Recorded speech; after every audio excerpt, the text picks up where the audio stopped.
José Cohen está en la casa, es experto en temas de inteligencia, es nuestro consultor.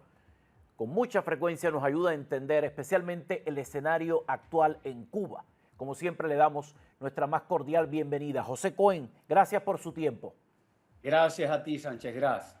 Se está publicando un mensaje que es un llamado a la resistencia del pueblo cubano. Presuntamente ha sido enviado por Raúl Castro a instancias del ejército. ¿Algún comentario que quiera hacernos cuando se escucha hablar de resistencia en esta situación? Están desesperados y Raúl está fuera de época. Están desesperados, tienen el departamento M9 de medidas activas y esto forma parte de eso, tratando de mostrar una imagen que no tiene nada que ver con la realidad. Todos sabemos que el régimen no cuenta con el apoyo del pueblo de Cuba, que está en las últimas. Y además de eso tienen a todos sus colaboradores a nivel internacional, los periodistas, los congresistas, desesperados tratando de librar una batalla diplomática que tienen por adelantado perdida. Cuando se hace un llamado a la resistencia se infiere que no se está interpretando lo que en verdad está ocurriendo. Si usted llama a resistir, significa que se va a quedar allí con las botas puestas. Eso forma parte de un no voy a bajar la bandera, no vamos a ceder en la actitud. Esta gente está dispuesta a que los invadan, no les importa nada, con tal de seguir aferrados a su ideal. ¿Esta sería otra posible lectura, José Cohen? Sí, lo que pasa es que a mí lo que me parece, viendo esto, cómo está ocurriendo, es que Raúl Castro, al parecer, mantiene ese grado de influencia en su entorno y Raúl Castro no puede procesar la realidad que nos ha tocado vivir a todos de la misma manera que la puede manejar o interpretar una persona normal. Es un anciano con 95 años, probablemente con muchos achaques y con muchas situaciones, incluyendo situaciones mentales. Y Raúl está aferrado a una historia, la que él vivió, ¿verdad? Donde le funcionaba este llamado a la resistencia, esa ilusión de pensar que podía contar con el pueblo de Cuba o que se iba a inmolar el pueblo de Cuba. Lo que no acabo de entender cómo personas en su entorno, que ya no tienen 95 años, que son más jóvenes, no se dan cuenta que esa no es la realidad de Cuba. Los mensajes que le han mandado al régimen han ido por todas las vías. Ya lo más reciente fue el secretario de Guerra, Peter Haig, directamente en la base naval de Guantánamo, haciendo un llamado a los Marines a estar pendiente ante la orden del comandante en jefe. Yo no sé qué manera ellos tienen de interpretar esto. No están mirando lo que ha pasado en Venezuela o lo que usted me ha dicho de que están aferrados al poder, pero un poder que literalmente han perdido. O sea, esto no es algo que está por ver. Esto yo lo veo, yo sé cuál es el final, creo que para todo el mundo, aunque cuesta un poquito trabajo entender después de 67 años que puede ocurrir, pero el final de todo esto es el desmantelamiento del régimen. Hay un fenómeno que incluso hizo referencia ayer el ministro de Guerra, que tiene que ver con la doctrina Monroe, que él llamó la doctrina Donroe.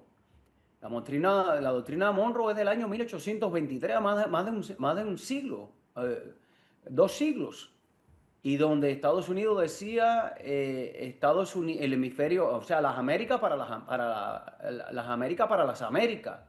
O sea, hay un factor aquí que ellos no acaban de entender y que claro, con la situación de Irán y con la situación de carencia y de inmovilidad que tiene Cuba, pues el gobierno de Estados Unidos no tiene ningún apuro en ejecutar una acción militar, porque puede pasar cualquier cosa. Pero la realidad es que yo creo que todos los que tienen dos dedos de frente se dan cuenta, dentro y fuera de Cuba, incluso dentro del régimen, que aquello no tiene futuro. Ese llamado a la resistencia es un llamado inerte.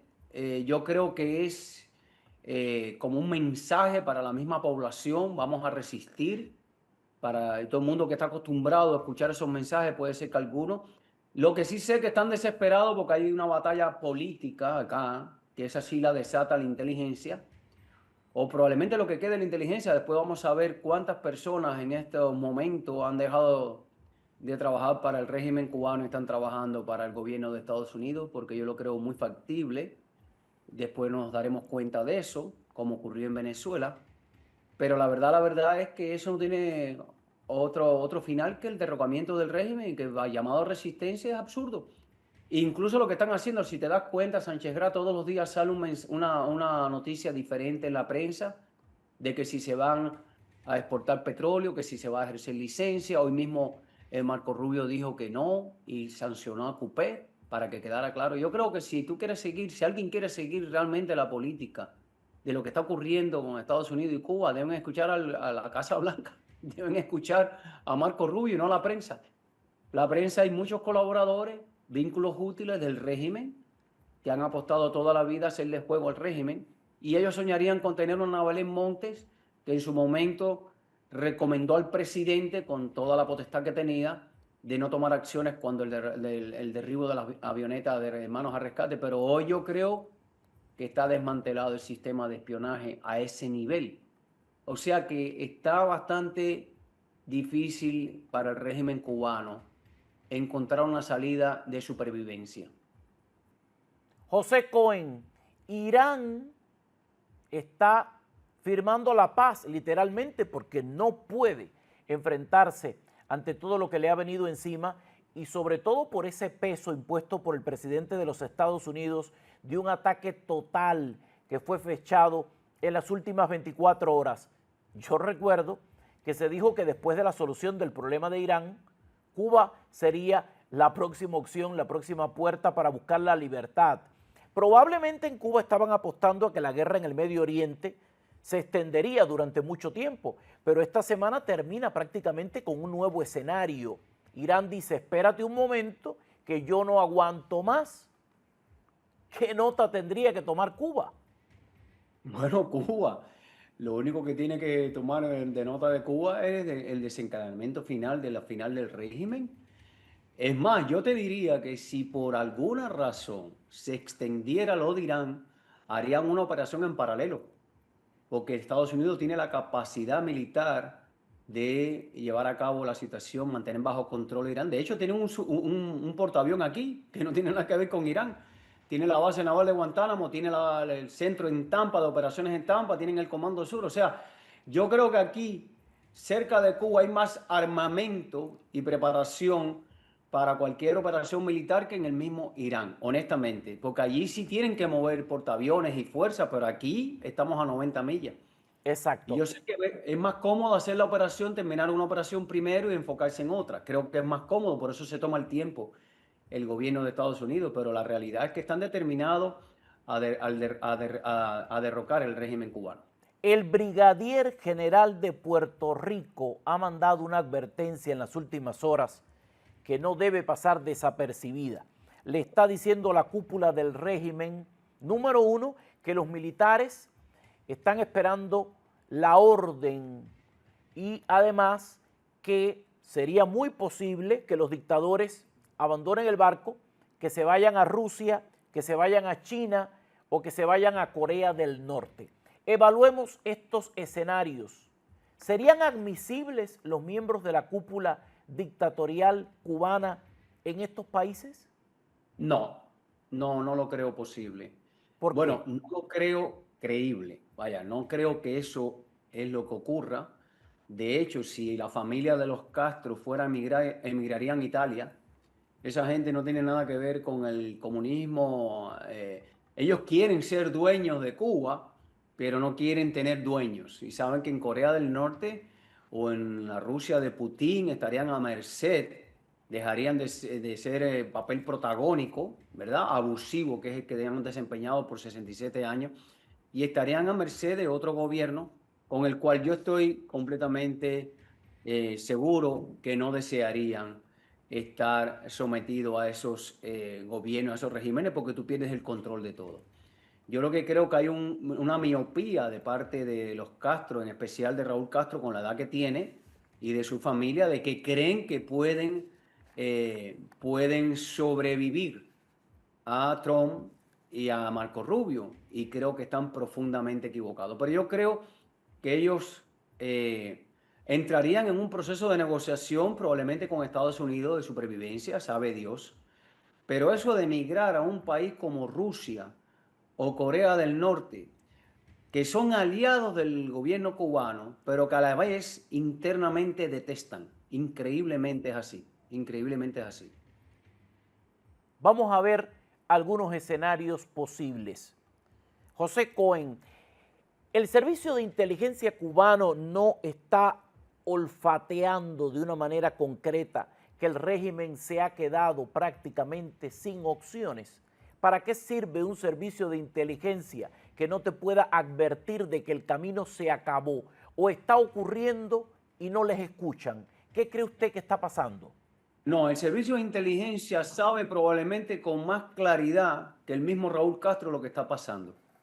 Y por eso yo creo que después vamos a saber cuántos oficiales de inteligencia han dejado de trabajar para el régimen y están trabajando para la CIA. Por eso es que yo hago ese comentario. A mí me tocó vivir ahí y yo sé cuál es el sentir de muchas personas que le toca analizar toda esta situación y lo analizan con frialdad, están preparados para eso. Pero un Castro con 95 años todavía dirigiendo y hablando de resistencia, rodeado de un montón de personas que son ancianas, que ya les falla hasta la mente, aferrados a una vida que le funcionó de alguna manera porque siempre lograron salir con la suya. No les va a costar o les cuesta trabajo entender que les llegó el fin. Pero al final, un puesto a dedo como Díaz Canel, que es un monigote, probablemente escuche a Raúl Castro.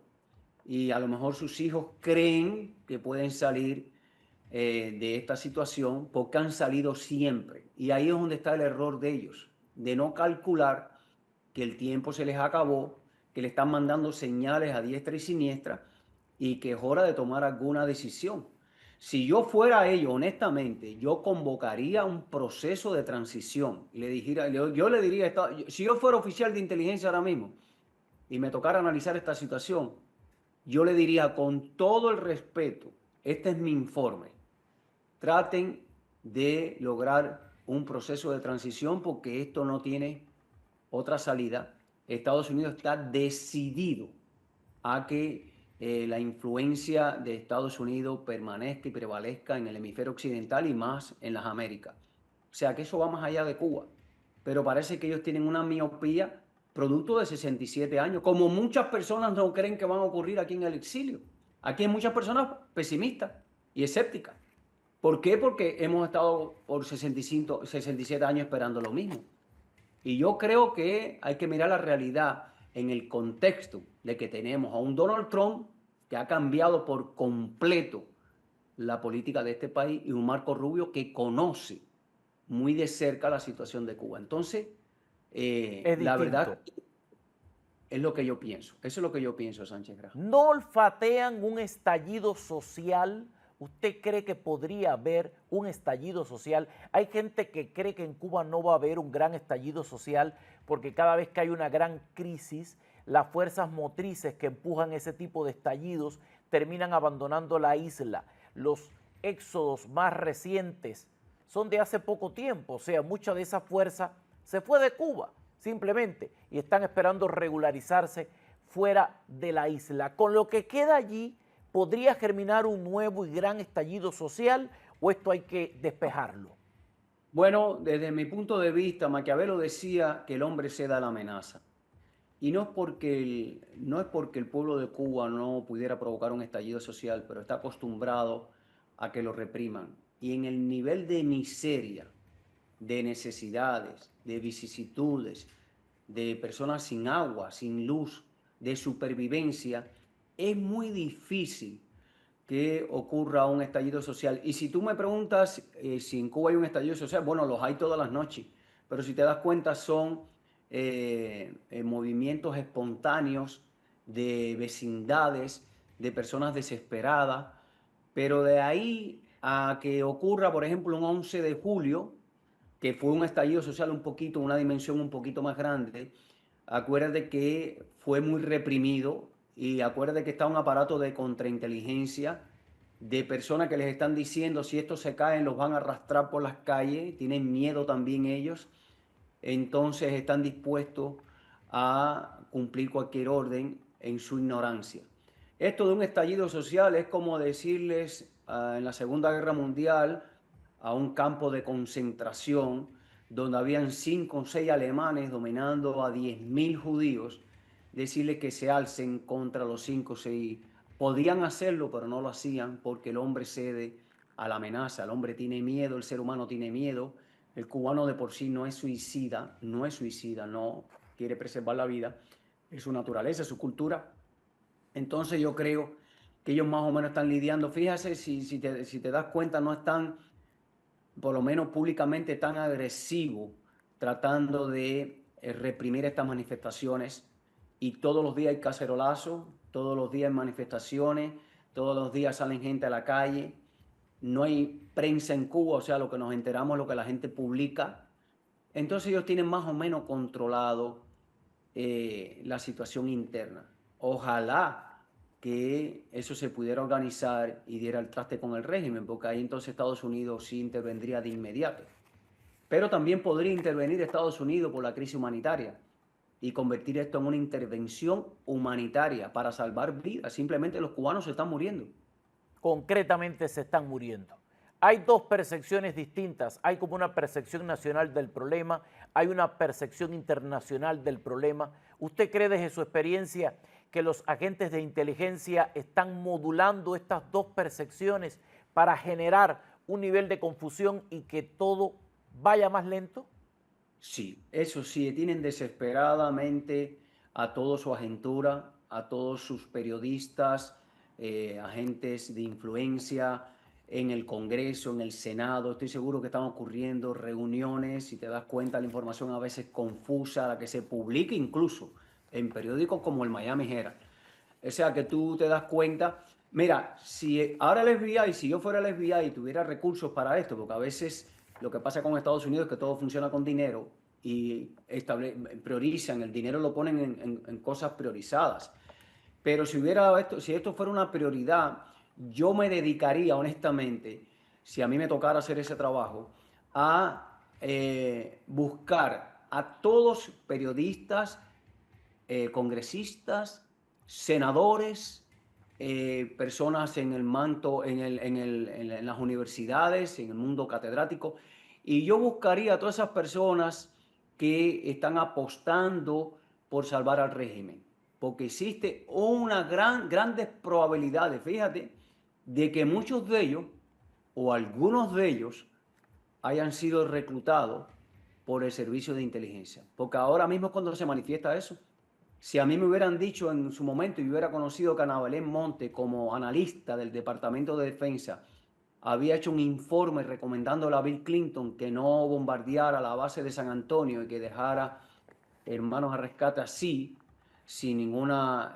respuesta, yo le hubiera dicho al FBI o al Servicio de Contrainteligencia Interna, chequeen, porque eso puede ser una orden a un agente, como fue en la práctica del servicio cubano. O sea que ahora hay un departamento en Cuba dedicado a eso, se llama el departamento M9, para que lo sepa, M9, y se llama medidas activas, que es crear confusión, crear estado de opinión, decir que vamos a resistir, mandar imágenes, los videos estos de gente con caballos y con bueyes y cosas así para decir que van a resistir. Eso es histórico, es lo único que les queda, es lo único que les queda. Pero creo que Donald Trump no cree nada de eso, honestamente. Y Marco Rubio, mucho menos. Es lo que yo pienso. Amén, así sea. Gracias, José Cohen, por ayudarnos Gracias. a clarificar estos temas tan sensibles que necesitan de su experiencia y de su conocimiento. Un abrazo. Te espero pronto. Gracias, Sánchez. Gracias, muy amable. Gracias.